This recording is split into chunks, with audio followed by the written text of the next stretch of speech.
राधे राधे कृष्ण कन्हैया गोपाल प्यारो मुरली बजैया।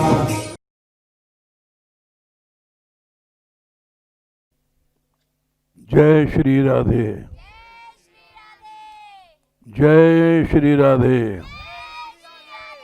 जय श्री राधे।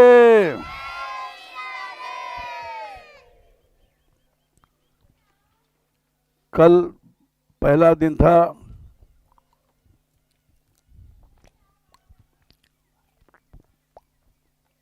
ग्रंथ का प्रारंभ हुआ।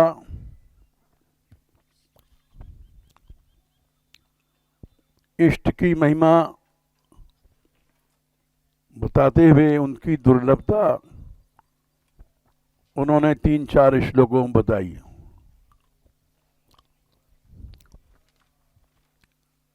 राधा रानी को हम प्रणाम करने के योग्य नहीं हैं, इसलिए वो जिस दिशा में रहती हैं उस दिशा को हम प्रणाम करते हैं। ये पहले श्लोक में कहा उन्होंने।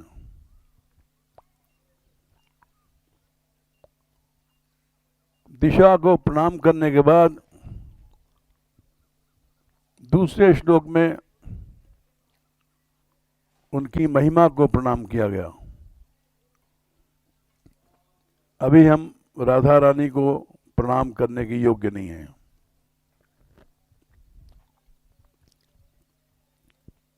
महिमा को प्रणाम करने के बाद तीसरे श्लोक में अनंत शक्ति जो उनके पदरज में है, चरण रेणु में, उसको स्मरण किया। चौथे में उनके चरण रेणु का स्मरण किया। इष्ट की दुर्लभता बताई है उन्होंने।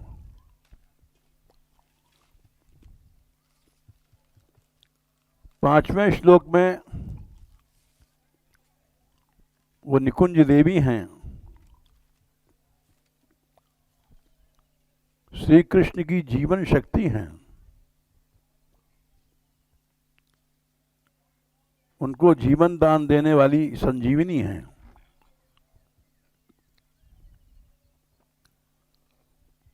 पांचवें श्लोक में उन्होंने निकुंज देवी श्री जी की विजय बोली है।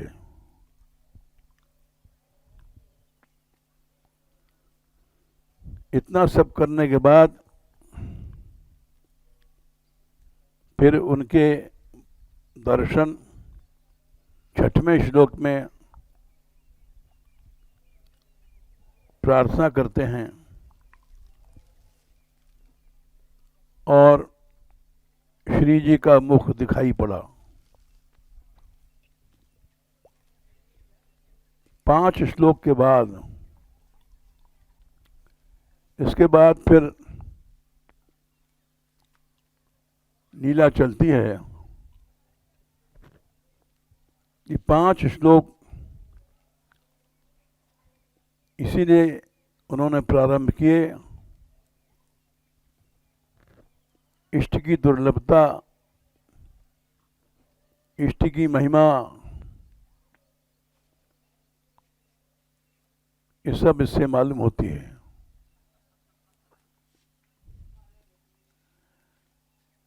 श्री राधा रानी को सीधे सीधे स्मरण नहीं किया।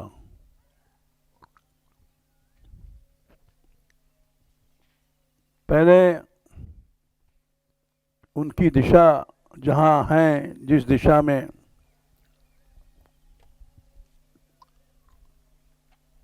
बरसाना, वृंदावन, रावल इत्यादि पीछे गाएंगे, दिशा को नमस्कार करके उनकी महिमा को नमस्कार किया, फिर उनके चरणरज को स्मरण किया,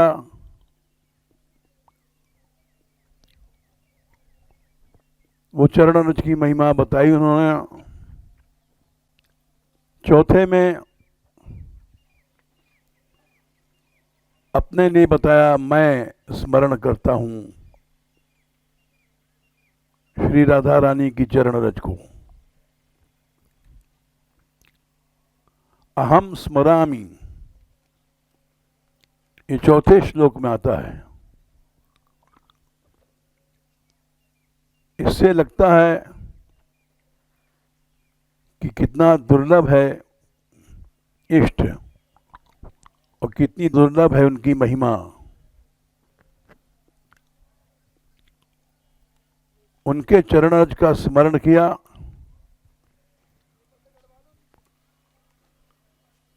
तीसरे से और चौथे में अपने लिए कहा कि मैं स्मरण करता हूं।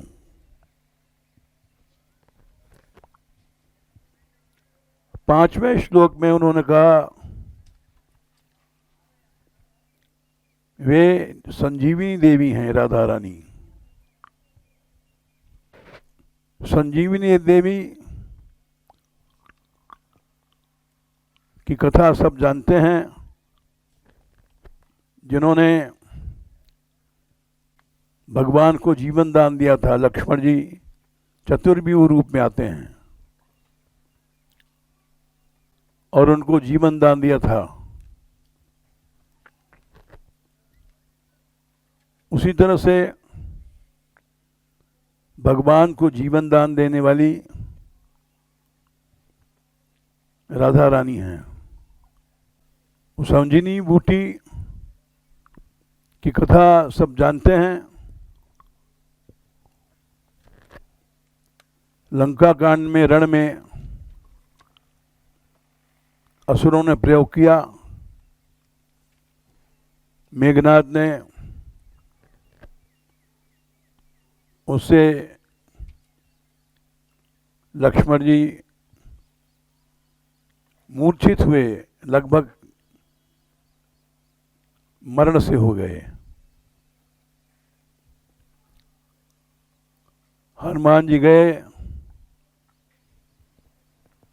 वो हिमालय से लाए और उसको दिया उन्होंने जा करके। सुषेण वैद्य उसमें विश्व प्रसिद्ध थे। उनको उनके भवन सहित हनुमान जी लाए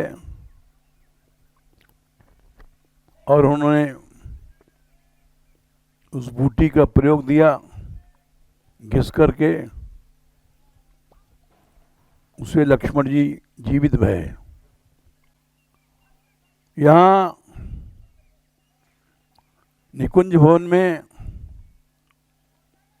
किसी का प्रवेश नहीं है। हनुमान जी आदि दास्य भाव के पुरुष रूप हैं,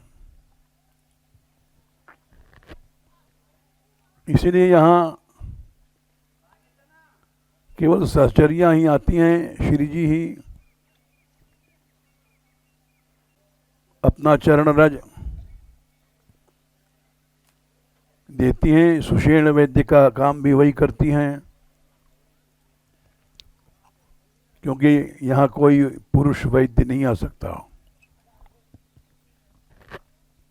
न यहाँ हनुमान जी आ सकते हैं, न सुषेण, किंतु संजीवनी अवश्य आई है। वो भी हिमालय से नहीं लाई गई।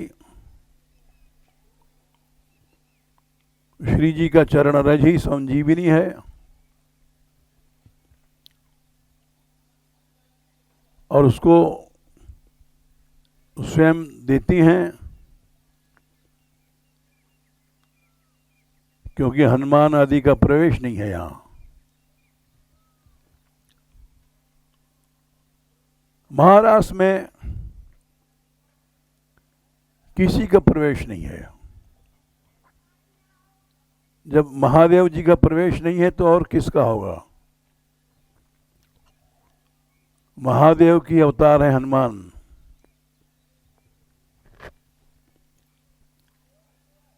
उनका भी प्रवेश नहीं है। महादेव भी गोपी बनते हैं। प्रकट लीला में मानसरोवर में रोक दिए जाते हैं और सहचरियां रोक करके निकुंज देवी की आज्ञा मांगती हैं। तब महादेव जी प्रवेश करते हैं गोपी रूप से, कि वहाँ पुरुष रूप से प्रवेश नहीं है। चाहे महादेव हो, चाहे ब्रह्मा हो, चाहे कोई हो।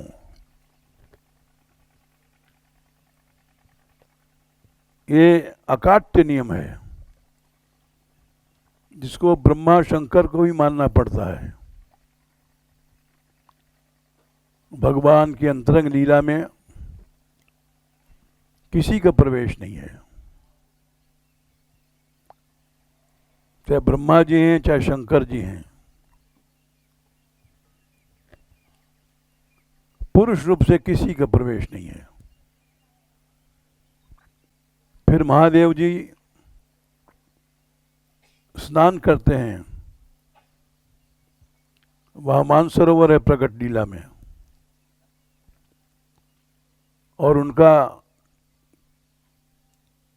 गोपी रूप स्त्री रूप बनता है। फिर वो जाते हैं रास में।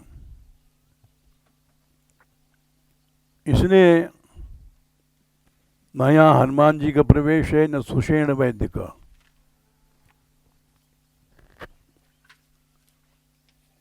किंतु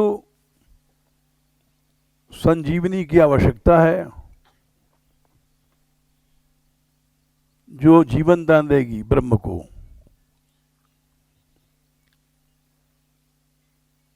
लक्ष्मण जी चतुर्व्यूह में आते हैं, मूर्छित हुए थे, ईश्वर हैं। उसी तरह से यहाँ भी श्री कृष्ण किशोरी जी के लिए मूर्छित हुए। वो मूर्छा किसी शक्ति के लगने से नहीं आई, वो उन्हीं का रूप है, साक्षात मन्मथ मन्मथ कृष्ण का रूप है। इसका अर्थ किया आचार्यों ने,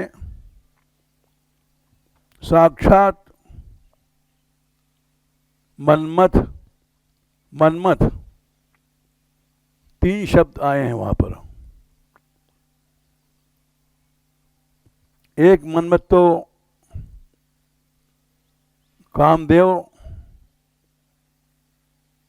दूसरा मन्मथ उसका भी मूल, तीसरा साक्षात मन्मथ आदि पुरुष श्री कृष्ण, उनका भी मूल है जो साक्षात तीसरा रूप, जो श्रृंगार रस का प्रादुर्भाव करता है, महारास करता है। अनंत गोपियां जहाँ प्रकट होती हैं, जहाँ किसी भी पुरुष का प्रवेश नहीं है, चाहे वो शंकर जी हैं, चाहे वो हनुमान आदि हैं, किसी पुरुष मात्र का प्रवेश नहीं है। एक ही पुरुष है, साक्षात कृष्ण, सबका मूल। वो वहाँ महारास कर रहे हैं। महारास के प्रवर्तक हैं, महारास के कर्ता हैं, किंतु वे भी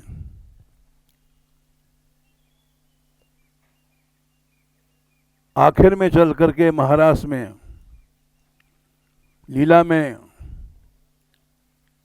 श्री जी के अधीन हो जाते हैं। वहाँ लीला में आया है। इस तरह से वो निकुंज देवी हैं, जिनकी कृपा से महारास होता है, जिनकी कृपा से सनातन पुरुष है। और इसलिए वो निकुंज देवी हैं, संजीवनी हैं, आदि पुरुष ब्रह्म की जीवन शक्ति हैं। ये 5वें श्लोक में उनका जो मूल रूप है प्रकट, उसको प्रणाम करते हैं। और वो दर्शन देती हैं 6वें श्लोक से। फिर 7वें से लीला शुरू होती है कि वे यहाँ वृषभान शब्द का अर्थ अवतारी वृषभान जी से नहीं किया है आचार्यों ने। वृष कहते हैं धर्म को। कौन सा धर्म? जो सनातन है, आदिकाल से चल रहा है, अनादिकाल से। उसके जो प्रकाशक हैं वो हैं वृष।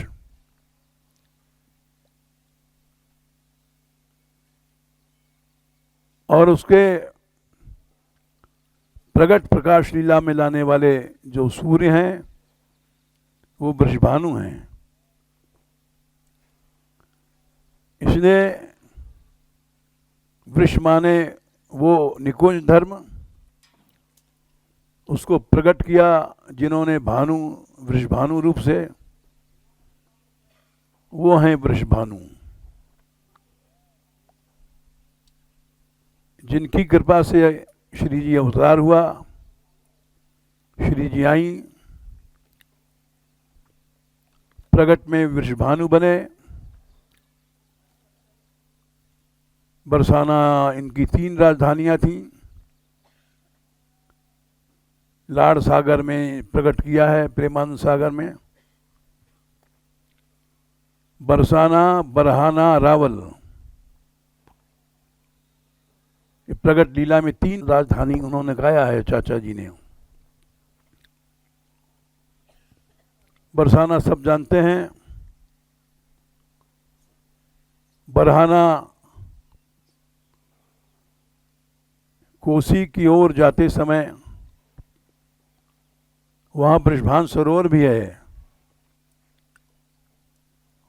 पहले हमने देखा था जब ब्रज में घूमते थे। वृषभान सरोवर है वहाँ भी, जैसे बरसाने में है वैसे बरहाना में भी है। रावल में तो जमुना जी हैं, जहाँ श्री जी की बाल लीला होती है। यमुना जी का प्रतिनिधित्व ये लोग करते हैं। यमुना जी को वो वल्लभ कुल में श्री जी का स्वरूप माना है, इसलिए बरसाना श्री जी का रूप है। ये आगे श्लोक में स्वयं बताएंगे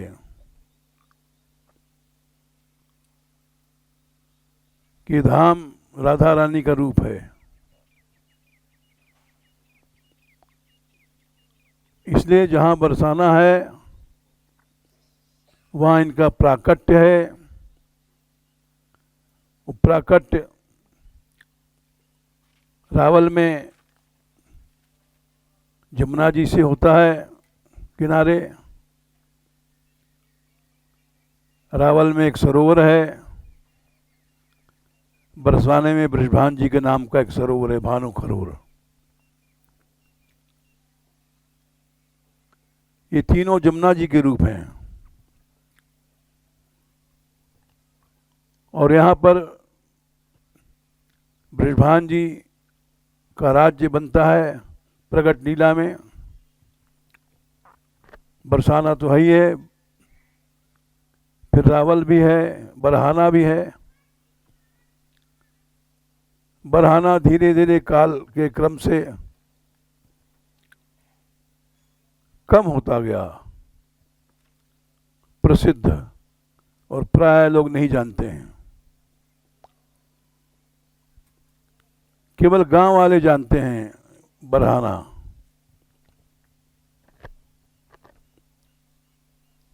और कुछ लोग जानते हैं जो बहुत कम, जो ग्रंथ पढ़ते हैं,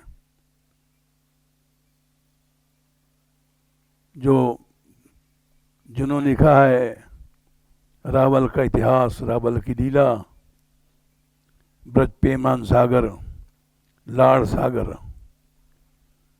उसमें लिखा है उन्होंने, चाचा जी ने। इसलिए ऐसे दुर्लभ इष्ट की चरण रज का इन्होंने स्मरण किया।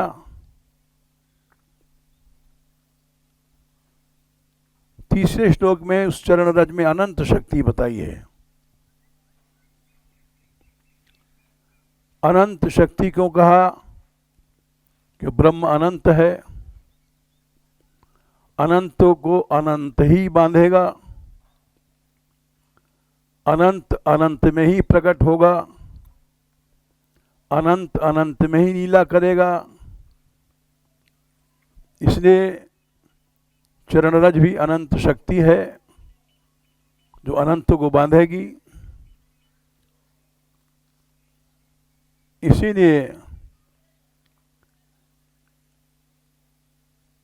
अनंत शक्ति वाले चरण रेणु का तीसरे श्लोक में स्मरण किया और चौथे में अहम लगा दिया, मैं उस चरण रज का स्मरण करता हूं। क्योंकि अनंत शक्ति है, वो कृपा से आएगी, स्मरण करने से आएगी। और पांचवें में वो जो निकुंज देवी हैं, सबकी मूल, जो कृष्ण की जीवन शक्ति हैं, उनको उनकी जयकार की गई है। आप कृपा करो। छठवें श्लोक में उन निकुंज देवी का दर्शन होता है, उनका मुख दिखाई पड़ता है। तो इसलिए उन्होंने कहा, राधा ननम ही मधुरांग कला निधानम आविर्भविष्यति कदा रस सिंधुसारम। वो राधानन हमें दर्शन कब होगा? इस तरह से पांचों श्लोक की संगतियां हैं। कल पहला दिन था, इसलिए पांचों श्लोक की संगति हम नहीं बता पाए। आज उस प्रसंग को हमने बताया, क्योंकि आज मालूम पड़ गया कि अब यहाँ व्यवस्थित रूप से सत्संग चलेगा 8 से 9 तक। इसलिए ग्रंथ का प्रारंभ आचार्यों की दृष्टि से जो कहा है वो हमने उसको प्रस्तुत किया। 7वें श्लोक में उन निकुंज देवी की जब लीला प्रारंभ हो गई है, वही इसकी प्रतिपाद्य हैं। यद्यप आगे जाकर के नंद भवन 68 लीला में 68, 69 में आएगा, ब्रज लीला में नंदगांव आता है और नंदगांव में जन्मोत्सव होता है। ये आगे जाके बताएंगे। चलते चलते निकुंज देवी की महिमा बताने के बाद, निकुंज देवी लीला गाने के बाद वो जब प्रकट होती हैं ब्रज लीला में, ये बात आएगी आगे 60 श्लोक के बाद। और 69 में मंदिर में जन्माष्टमी नंदगांव में मनाई जाती है। ये सब वृंदावन में है। नंदति अद्भुत काम वैभवमयी राधा जगन मोहिनी। और 70 से प्रगट लीला जिससे नंदगांव में आती हैं विवाह के बाद। विवाह लीला 56 में गाई है। विवाह लीला, यहाँ विवाह होता है, विवाहोत्सव होता है। और उसके बाद विवाह के बाद श्री जी 60 में दासी जो आती हैं नंदगांव से, उनके साथ किंकरियाँ वो अधिकार देती हैं और उनका अधिकार दास्य उत्सव 61 में आता है। और वो जैसे अधिकार है उनको कृष्ण को कुछ कहने का धूर्त कहती हैं। ये 62 में आएगा। ये परंपरा चल रही है आज भी। धूर्तेंद्र शब्द प्रयोग करती हैं दासियां, गाली देती है एक तरह से। वही चल रही परंपरा यहाँ बरसाना नंदगांव में। और फिर विवाह के बाद जैसे मिलन होता है तो 63 से शुरू हो जाता है और 64 में 65 में मिलन होता है दूल्हा दुल्हन का। प्रगट लीला इसी के आधार पर ब्रज प्रेमानंद सागर लाड सागर की रचना हुई है। संप्रदाय भेद से आगे परकी आदि का विस्तार होगा, कैसे होगा पीछे हम बताएंगे। लेकिन वैवाहिक मिलन यहाँ शुरू हो जाता है और वो मिलन चलता है 70 तक। 70 में कोटि ज्योति उदेति जब प्रकट होती हैं, विवाह के बाद मिलन होता है 64-65 में। और वो वृषभानंदिनी करोड़ों लक्ष्मियां, ये अनंत ब्रह्मांड हैं, इसलिए अनंत ब्रह्मांड में अनंत विष्णु, अनंत लक्ष्मी, वो इस ब्रज में आती हैं। उनका जो आराध्य ब्रज रूप में प्रकट होता है ये 67 में आता है। वो रूप यशोदा जी को प्यारा लगता है 68 में। गोविंद एवं ब्रजेंद्र गृहिणी, ब्रजेंद्र गृहिणी, वे ब्रजेंद्र कौन हैं? नंद बाबा। उनकी गृहिणी कौन है? यशोदा। उनकी प्रेम, दोनों की प्रेम पात्र, नंद यशोदा की प्रेम पात्र महा तेज रूपा, ये 68वें में वर्णन करते हैं। और 69 में नंदोत्सव होता है। जगन मोहिनी प्रकट होती हैं अद्भुत काम वैभव के साथ।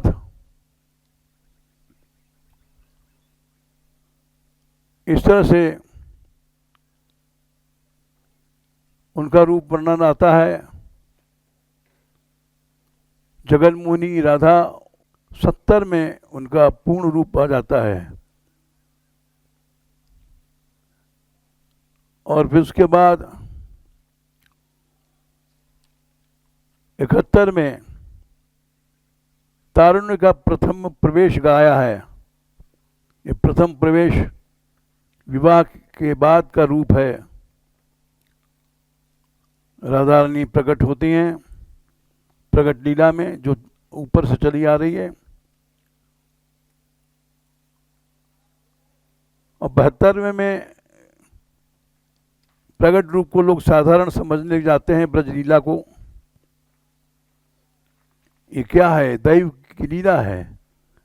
उसको नमस्कार किया उन्होंने। इस लीला को नहीं समझ पाते लोग। उसके बाद ब्रज लीला में मिलन होता है 73-74 में। और 75 में उन्मिलन के चिन्ह दिखाई पड़ते हैं। और उसके बाद वो नित्य कैशोर रूप ही मूल है सबका। ये 76 में बताया। उस नित्य किशोर से ही प्रारंभ हुआ था सुधानिधि ग्रंथ। यस्या कदापि वसनांचल, ये नित्य कैशोर रूप है। और वो नित्य कैशोर रूप की महिमा 77-78 में गाई गई है। उज्जवल प्रेम का हृदय है राधा रानी। श्रृंगार लीला की वैचित्री हैं,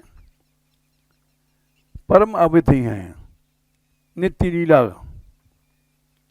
और भगवान की भी पूज्य हैं, ऐसी इष्टता है। इन्हीं के अनेक रूप प्रकट होते हैं। ईशानी, शची, ये सब इन्हीं के रूप हैं। अंशनी श्री राधा हैं। इस तरह से 78वें में इनका जो नित्य शक्ति रूप है, जिसकी महिमा गा रहे हैं, जिसकी चरण रज पहले दूसरे श्लोक में इन्होंने गाई है, उसकी शक्ति का वर्णन 78वें में किया गया। और फिर 79 में इस रूप को छोड़ करके जो चलते हैं, वो कृष्ण उपासना की बूंद उनको मिलेगी। समुद्र की एक बूंद मिल गई बस। अन्य जितने भी ये सब लीलाएं हैं, एक बूंद मात्र है कृष्ण की। मूल वही है जो इन्होंने गाया है शुरू में। सनातन पुरुष जिनके सदा अधीन रहता है अनादिकाल से, किंतु वो दो रूप है। एक रूप गाएंगे तो शाक्त मत हो जाएगा,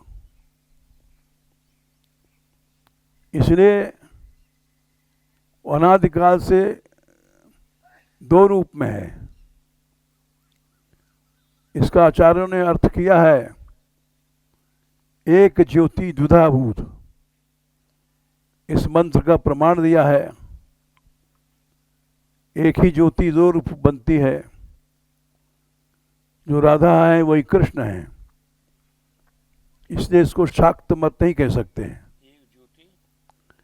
दो द्विधा माने दो रूप में विभाग भई। ये मंत्र है, उपनिषदों में देख लेना। सारा तो याद तो हमको नहीं है, लेकिन है, हमने पढ़ा है इसलिए कह रहे हैं।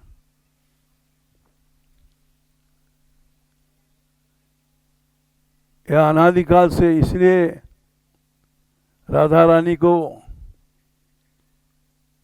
उपनिषदों में गुप्त रूप से वर्णन गाया गया। इन्होंने आगे चलकर बताएंगे।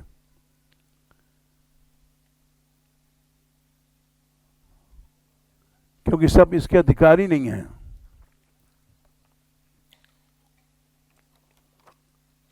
हम लोग प्रकट लीला में आते हैं, इसलिए प्रकट लीला से शुरू करते हैं। और इस प्रकट लीला को उन्होंने बताया कि नित्य लीला में भेद नहीं है, 40वें बताया है। पूर्णानुराग रस मूर्ति तडिता भाम ज्योति परम भगवतो रतिमद रहस्यम। भगवान से परे की ज्योति है, आगे की गुप्त ज्योति है। उसका प्रादुर्भाव बृषभान के घर में होता है, बस इतनी सी बात है। वहां से ब्रजलीला शुरू होती है, जो अनादिकाल से चल रही है। भगवान पूर्ण पुरुष का भी मूल रूप है, उसका प्रागट्य होता है। इसलिए बरसाना सनातन धाम है। प्रकट लीला में ठीक है इसका प्रागट्य हुआ, रसकों ने गाया है ब्रज प्रेमान सागर में, लाड सागर में, किंतु अनादि है। हम जब भावना करेंगे तो अनादि धाम है। 40वें श्लोक से बृषभान का घर है, यहाँ प्राकट्य होता है। ये बात इन्होंने स्वयं बताई है। भगवान से आगे की ज्योति है, नित्य बिहारी का अनादि रूप है। और हम उसकी दासी बनना चाहते हैं। बोले क्यों? ब्रह्मा आदि 39 में बताया, ब्रह्मा आदि को दुर्गम है। ब्रह्मा शंकर आदि ये नित्य बिहारी के अंशों के अंश हैं। ब्रह्मा शिव आदि, ये इसका दार्शनिक पक्ष था जो थोड़े में हमने कहा। अब फिर चलते हैं। कल 5 श्लोक तो हुआ था। निकुंज देवी तक पहुंचे थे, और जो निकुंज देवी हैं ब्रज देवी हैं, उनमें अंतर नहीं है, एक ही हैं। उनका प्रादुर्भाव होता रहता है। 40वें श्लोक में प्रकट होती हैं, लीला करती हैं, इसका ये क्रम है। किंतु मूल रूप है राधा रानी का, जिनके निकुंज देवी अनादिकाल से जो चल रहा है, श्रृंगार का रूप है। इनके वस्त्र की अंचल की हवा पहुंचती है मधुसूदन। ये मधुसूदन भी है नित्य बिहारी। मधु माने नित्य, जो अनादिकाल का रस है, वो मधु। मधु माने शहद भी होता है, अनेक अर्थ होते हैं। लीला, मधु लीला के सूदन के भोक्ता, आस्वादक मधुसूदन हैं, नित्य बिहारी हैं। ये पहले श्लोक में मधुसूदन शब्द का प्रयोग किया, नंदलाल का प्रयोग नहीं किया, कि अभी तो नंदलाल है ही नहीं आए, ये प्रकट होंगे जब गाएगा। योगींद्रों के लिए भी जो दुर्गम है जिनकी गति, जिनका ज्ञान। योगींद्र कौन है? ब्रह्मा शंकर आदि योगींद्र हैं। ये योगी योग करने वाले साधारण हम लोग नहीं हैं। उनके स्वामी योगींद्र ब्रह्मा शिव आदि के लिए भी, जिनका ज्ञान दुर्गम है, ऐसे मधुसूदन नित्य बिहारी अनादिकाल से जो विहार कर रहे हैं, अनंत ब्रह्मांड पैदा होते हैं, लीन होते हैं। ये आगे जा करके 125 में बताएंगे। अनंत ब्रह्मांडों में अपने अंशों से विहार करते हैं, और इनका मूल है जो राधा रानी, जिनका हम यश गा रहे हैं। और पहले श्लोक से जो इन्होंने वर्णन किया, इस ब्रह्मांड में प्रकट भई, 40वें श्लोक में उन्होंने गाया, यत् प्रादुरस्ति कृपया वृषभान गेहे। वृषभान का मंदिर, घर कहाँ है? प्रकट लीला में बरसाने में, या रावल में, या बरहाना, ये सब जगह प्राकट्य होता है। ये क्रम है इसका। इस तरह से, लेकिन वो वृषभान, इसलिए इसका अर्थ किया है आचार्यों ने, वृष माने धर्म, उसके प्रकाशक भानु। जब बृषभान जी प्रकट भय प्रकट लीला में, तो यहाँ बृषभान रूप प्रकट हुआ, और उनकी 3 राजधानियाँ थीं। ये लाड सागर में हमने पढ़ा है, याद नहीं है। ब्रजमान सागर में भी है जहाँ वंशावली है, लाड सागर में भी है जहाँ वंशावली है। बरहाना, बरसाना, रावल, इन तीनों का गान किया है रसिकों ने।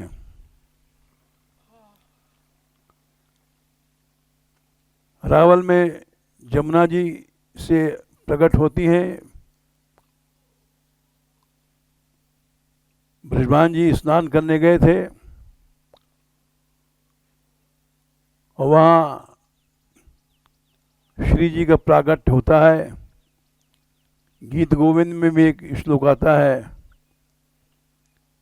कि नंद जी गए थे, वहाँ अचानक बहुत बादल आ गए और घबरा गए। तो उन्होंने स्तुति किया राधा रानी की। एक कथा है वहाँ, जिसको जरूरत हो पढ़ लेना। और वहाँ पुराणों में भी कथा है। वहाँ राधा रानी प्रकट होती हैं। बृषभान जी घबरा जाते हैं। छोटी सी लाली है बालिका, इसको रक्षा करने के लिए। और वहाँ स्तुति करते हैं तो श्री जी का नित्य रूप प्रकट होता है। पुराणों में कथा है, हमने पढ़ी है। और उसी को गीत गोविंद में भी एक श्लोक में गाया गया है। धीरे धीरे गाया है लोगों ने, यहाँ भी गाया है रसिकों ने।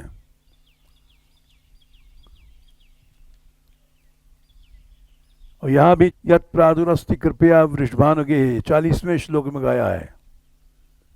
इस तरह से नित्य बिहारिणी कैसे आते हैं बृषभान भवन में, ये क्रम है। किंतु उपास्य रूप जो है वही है नित्य बिहार। ये तो पीछे प्रकट होंगी यहाँ बरसाने में। नित्य लीला में राधा रानी क्रीड़ा कर रही थी और पवन माने हवा से उनका अंचल उड़ा। वो पवन धन्य हुआ और उस हवा से मधुसूदन कृष्ण, जो मधु माने नित्य रस उसको आस्वादन करने वाले, प्रगट लीला में मधु दैत्य को मारने वाले हैं, इसलिए मधुसूदन बोले गए। लेकिन मधु माने वो जो नित्य लीला, मीठी लीला, उसके आस्वादक अनादिकाल से श्री कृष्ण। तस्मात् एक ज्योति द्विधा भूत, ये उपनिषदों में मंत्र आया है। एक ही ज्योति दो रूप धारण करती है। वे मधुसूदन भी उन राधा रानी की अंचल की हवा से ही अपने को धन्य मानने लग गए। वो जिस दिशा में उसको नमस्कार करते हैं हम लोग, किस दिशा में है, प्रगट लीला हो जाती है शुरू। प्रगट हुई राधा रानी बरसाने में या रावल में या बरहाने में, कहीं भी गाया है, सब जगह लोगों ने गाया है। प्रगट लीला बरहाना में भी होती है, यदि वहाँ लुप्त सी है, क्योंकि हम बरहाना गए थे तो कुछ लोगों को ज्ञान नहीं था। इनको यह भी ज्ञान नहीं था कि 3 राजधानियां बृषभान जी की थी। लेकिन हमने तो पढ़ा था वो लाड सागर, ब्रज प्रेमानंद सागर, इसलिए हमें पता था। हम क्या जाने, हम तो आज के कलयुगी जीव हैं। फिर वो तीनों जगह उनका प्रकट लीला में होता है। रावल में जमुना जी किनारे बृषभान जी स्तुति करते हैं पुराणों में, और उसी को गीत गोविंद में गाया गया है। बादलों के बीच में नित्य बिहारिणी प्रकट होती हैं और बृषभान जी को आश्वासन देती हैं, घबराओ मत। बृषभान जी घबरा गए थे, ये छोटी सी लाली है, इसकी रक्षा कैसे होगी। तो वहाँ श्री जी प्रकट होती हैं। उन सब पुराणों का और वाणियों का मेल हम लोग नहीं कर पाते, क्यों, हमको उतना ज्ञान नहीं है। किंतु जो हमने महात्माओं से सुना है, यद्यप परिक्रिया वाले थोड़ा सा दूर चले गए हैं, क्योंकि भगवान ने सब तरह की लीला किया है, महाराष्ट्र में लिखा है, परकिया भी गाया, स्वकीया भी गाया, नित्य बिहार। उपासना की 3 शाखाएं कृष्ण उपासना की हुई हैं। परकिया में गौड़ियों ने बंगाली मत में इस लीला को विस्तार से गाया है, और जाप में भी परकिया की स्थापना है। जाप में भी जाओ तो वहाँ जटला कुटला इनके दर्शन हैं,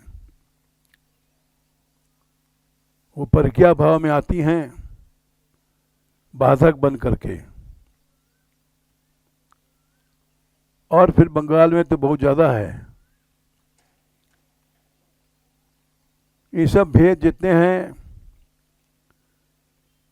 साधारण जीव लोग रखते हैं मन में। स्वकीया वाले, जैसे राधा वल्लभ संप्रदाय स्वकीया है, स्वकीया वाले परकिया से चिढ़ते हैं, और परकिया वाले अपने को प्रधान बताते हैं, स्वकीया वाले अपने को प्रधान बताते हैं। लेकिन एक ही लीला है। यत् प्रादुरस्ति कृपया वृषभान गेहे, 40वें श्लोक में इन्होंने कहा उनका प्राकट्य वृषभान के घर में होता है। यानी स्वकीया वही बनती है राधा अनादिकालीन।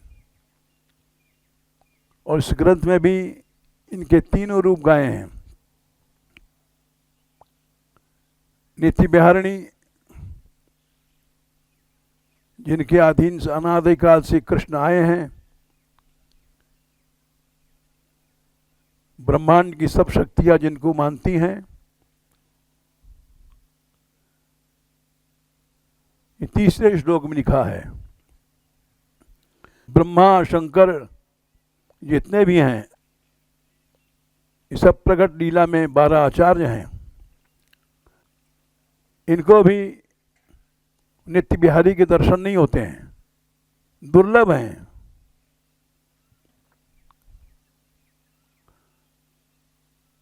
सहसा इनको दिखाई नहीं पड़ते हैं, अर्थात कठिन है इनको दर्शन। दूसरे श्लोक में भी ब्रह्मा आदि से, मतलब शंकर आदि सब आ गए, और ईश्वर रूप जब अनादिकाल से अनादि पुरुष निर्गुण था, जब सगुण बना ईश्वर, ब्रह्म ईश्वर सब आ गए। और पहले में नित्य बिहारिणी राधा हैं, जहाँ न ब्रह्मा हैं, न रुद्र हैं, न ईश्वर हैं, कोई नहीं है। अनादिकाल से नित्य लीला चल रही है। उस लीला में उनका अंचल उड़ा, और सनातन पुरुष अपने आप को धन्य समझने लग गया। उस अनादि शक्ति को, उसकी दिशा को प्रणाम किया गया।